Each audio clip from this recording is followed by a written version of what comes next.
What a great audience.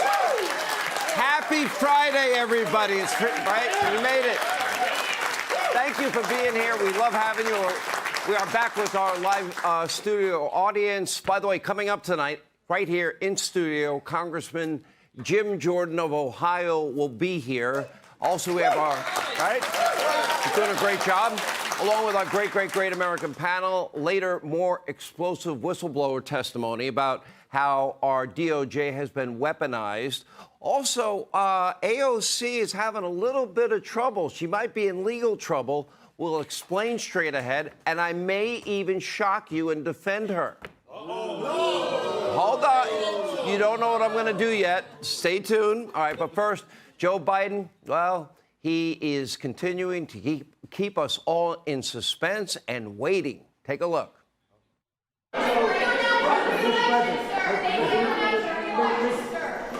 When will you announce your re-election, sir? When I announce it.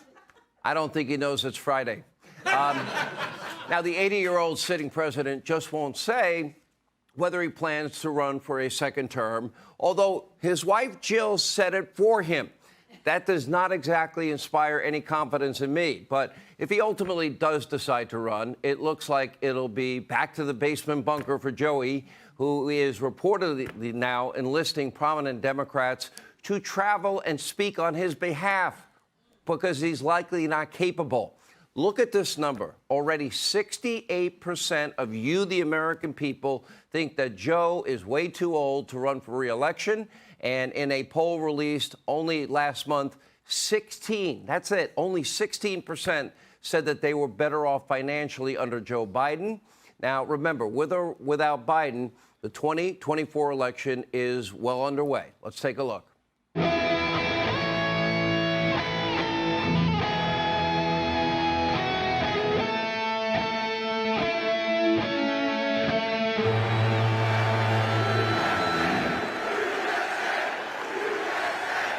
Donald Trump just released that ad. Now, he did announce his bid last November. We also have Nikki Haley. We have Vivek Ramaswamy, who's running. A few others are officially in the race.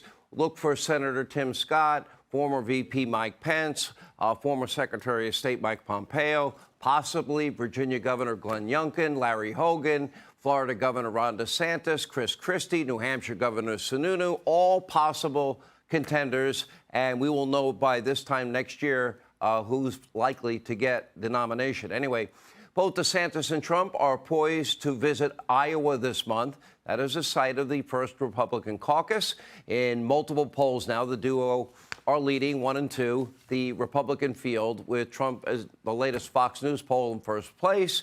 And while Republicans are moving full steam ahead, Democrats, they are in complete disarray. Now, with Joe Biden's approval rating underwater, he is in deep trouble. And by the way, seeking a second term is not exciting pretty much anybody. But as they say, you can't teach an old dog a dying, what was it, a lying dog face, pony show, something. I forgot what he... Yeah, exactly. You can't teach an old dog new tricks, but despite his tanking poll numbers, Biden is doubling and tripling down on his awful policies.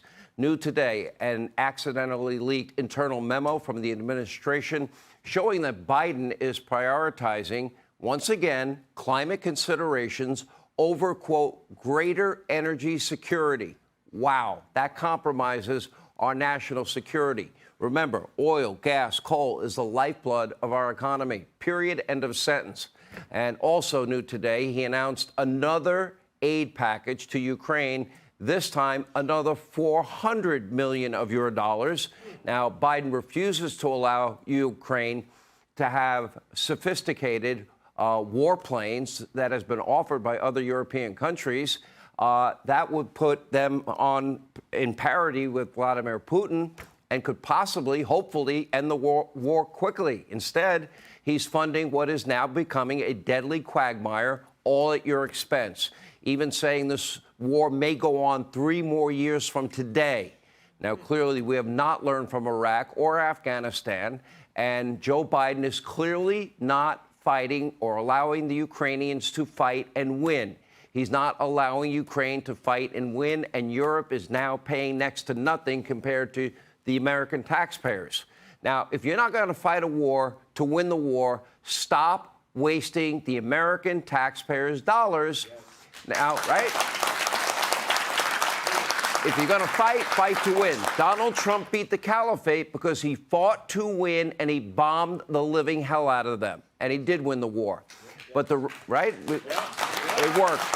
But the reckless spending doesn't stop there. Joe continues to push his very unconstitutional plan to pay off student loans with your hard-earned tax dollars.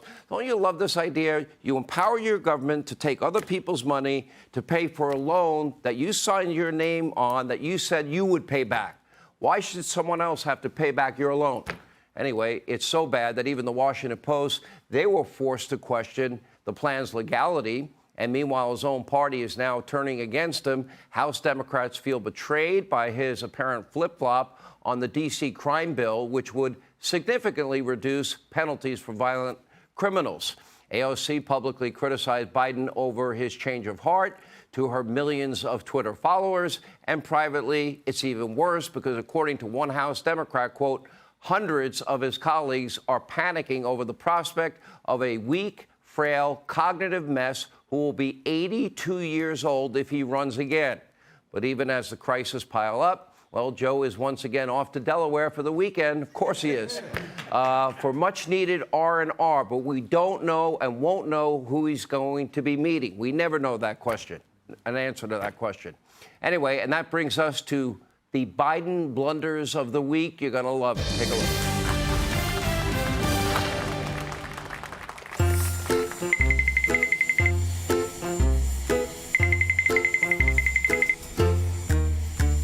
By the way, there's an awful lot of really good Republicans, but the MAGA Republicans are a different breed of cat.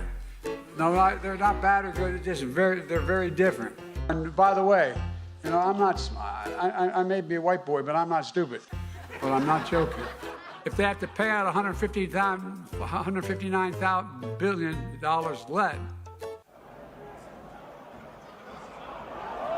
less, you think I'm joking? I want to make it clear.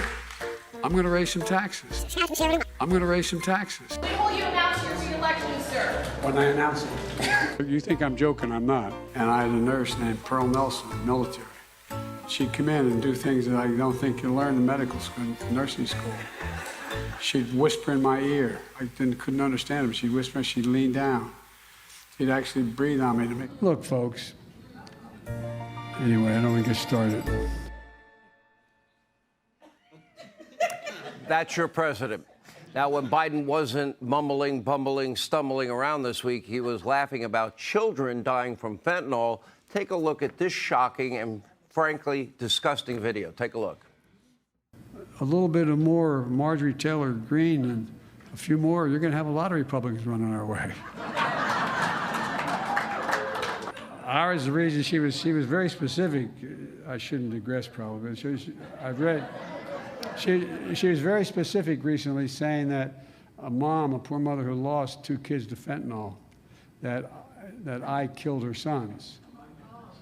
Well, the interesting thing is that fentanyl they took came during the last administration. Look, folks. Anyway, I don't want to get started. Can't help himself. Hey, Sean Hannity here. Hey, click here to subscribe to Fox News YouTube page and catch our hottest interviews and most compelling analysis. You will not get it anywhere else.